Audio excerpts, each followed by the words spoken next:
Hello everyone and welcome to the channel. This is a new sort of video we're doing today. This is a dog walk and we're going to do a bit of a Saturday morning preview. Sunderland of course play Chelsea later today in what has been dubbed by some as a free hit. I prefer to look at it as an opportunity.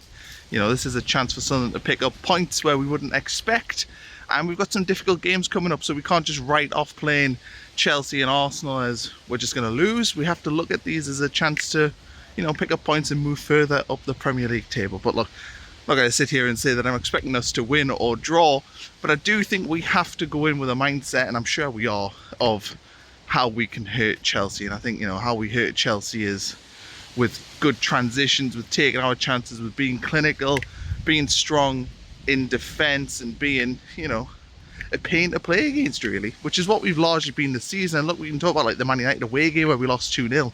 The reality is, though, if we take our chances in that one, it's a very different game. Traore missed one really early on. We didn't really get, you know, the rub of the green in terms of the refereeing decisions that day. And if we can get that today, we'll have a chance of getting something from the game. But yeah, not a free hit, it's an opportunity.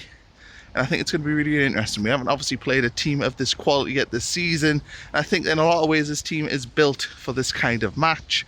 Obviously it's a shame to lose Alderete, but you have to have every faith in Big Dan Ballard and Nordi Mukwele and Ronaldo and Trey Hume and Robin Roofs and Granit Xhaka and Noah Siddiqui and all the other good players that we have, you know, to hold Chelsea back and you know, try ourselves to hit them on the break and create opportunities. But it's not just Sunderland playing. I think we should talk a little bit about Leeds last night. They beat West Ham, and I thought Leeds were very good early on. They did what they had to do in the early stages of the game. They got 2-0 up within like 20 minutes and then largely held the fort down. I thought they were poor in the second half mainly. I didn't think they, you know, they need to get a third goal really just to cement that. And then when they conceded, you know, make it 2-1 later on, I wouldn't have been shocked. You know, they've conceded a lot of late goals this season if they would have conceded again and dropped 2 precious points. But look, they get a win. I think that puts them on 11, so they're just 3 points behind us now.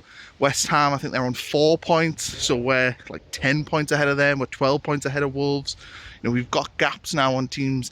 Even, you know, we've got Burnley playing Wolves this weekend, so that means that one of them isn't winning. Hopefully we get a draw there though, and that'll really help solidify our position in the Premier League table.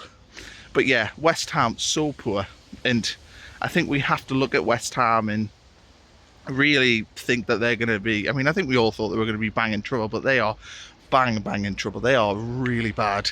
As bad as Wolves, I'd say. We've got like 2 teams there that look like they're going to be propping up the Premier League this season. And Nuno's went into West Ham, and I don't think he's had the desired effect. I think West Ham have looked pretty poor all season. They were shocking at the Stadium of Light, and they were poor last night really. And go 2-0 down in 20 minutes away from home is really poor. I mean, they were awful against Brentford as well. So I've got massive fears for West Ham. I mean, obviously I'm not a West Ham fan, so I don't really care, but yeah, I think you've got to be worried about West Ham, you know, from a perspective of West Ham, because they just look really bad, and I don't like the squad. They're very slow. I think Jamie Carragher did a really good bit talking about how slow and lethargic they are, and I think West Ham are really in trouble. And look, you can get to the January window and you can try and invest, but if West Ham are bottom of the Premier League, who wants to go there? How are they going to sign a new striker? They've got Fulkrug, they've got Callum Wilson. You know, they're not great forwards. Jared Bowen's a great player, but look, you can't rely on Jared Bowen to pick up your goals. You know, you have to have goals from elsewhere in the team. So West Ham are bang in trouble. We've also got Fulham going to Newcastle today, which I think is an interesting game, because I think most people just have that down as a Newcastle win. I would have that down as a Newcastle win. It feels like a banker, but look, Fulham have had a really poor start of the season. They've got 2 home wins. They've beaten Brentford and Leeds. That Leeds game, they were fortunate, a ridiculous last-minute own goal. They're having a really bad season so far, and I'm not saying they're going to get relegated. I don't think they will, but I think they'll lose probably again today, which will put them even more up the creek without a paddle. And who else we got? Burnley against Wolves. What a big game that is tomorrow. I think 2 o'clock tomorrow on the telly. Hard to call. Whoever, you know, loses that game, well, particularly if Wolves lose that game, you'd have to say Wolves were done already in the season if they lost that game, and Vitor Pereira would probably be finished as well. But Burnley, it's an opportunity for them to pick up an away win, which are precious in the Premier League, and I think they'll have a chance. They can go there as long as they frustrate Wolves and sit in and don't allow them to get ahead of steam, then I think Burnley have got every reason to believe they can get something from that game. And look, a draw is a good result for them. Any point away from home in the Premier League is good. But if they're drawing, they can hit them on the counter, they can get a goal and win the game 1-0. And look, that the Wolves fans, will be toxic if they are struggling in that game. It's not a happy football club right now. And I think the evidence we saw last week at Sunderland, you know, they don't have tons going forward. They don't look great in attack or in transition. And Burnley will sit in on them and, you know, really not let them hurt them on transition. So I think it'll be a really interesting game. And if Wolves lose it, yeah, I think they'll be done. If Burnley win it, you know, that's fantastic for them. They'll be on 10 points, and then all three newly promoted teams you're looking at and going, they're going to have a really good chance of staying up this season. Now, whether that's good for Sunderland or not, I'm not 100% sure, because, you know, we want teams to be struggling down there, and the newly promoted teams generally do. But hey, I think if we could have a season where all three newly promoted teams survive, that would be absolutely fantastic for the Premier League after, you know, 2 years of them all just going straight back down hopelessly.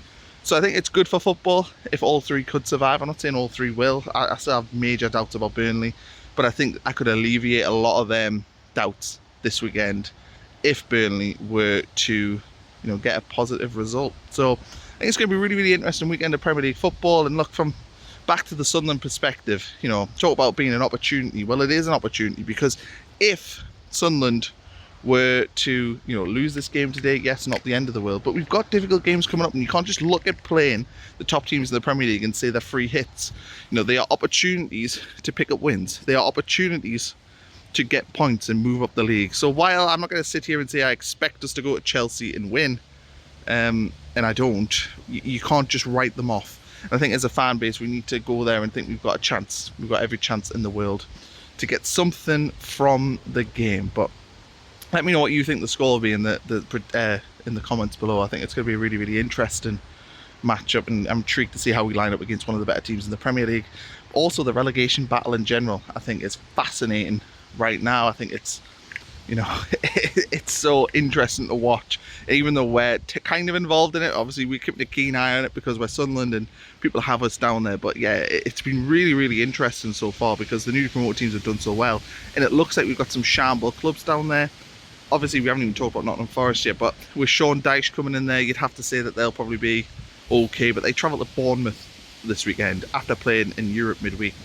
I don't think that that's a realistic opportunity for them to pick up points, and I think that Bournemouth are one of the strongest teams in the Premier League this year. Certainly, I think they'll finish in the top 7 this season. So Forest will have to go there and really pull up some trees if we're going to get some. But with Sean Dyche in there, they played really well in midweek as well. I think Forest are probably going to be fine come the end of the season. So there we are. That's our sort of quick weekend preview on a Saturday morning. Let me know what you think of this concept of walking the dog, although I'm not doing much walking right now, mainly because my arm's hurting, so I'm trying to use the other hand to keep it up. I think I need to buy like a selfie stick or something, but yeah, I think it's good though. The dog's enjoying himself, you know, he's having a good walk. There he is, enjoying his morning walk, having a good sniff around the trees. So he enjoys this concept of it as a concept. Thanks for watching, and please like, subscribe, all that good stuff to the channel, and I'll catch you for another video soon. Although this evening I'm actually at a Halloween party this afternoon, so I don't know how much of the Sunderland match I'm going to watch, but I'm still going to try and do a live stream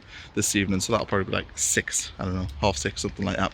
So catch us for that. Hopefully if we win the game it'll be bouncing, and if we lose it'll just be a little bit of a therapy session. But thanks for watching everyone, and I'll see you soon.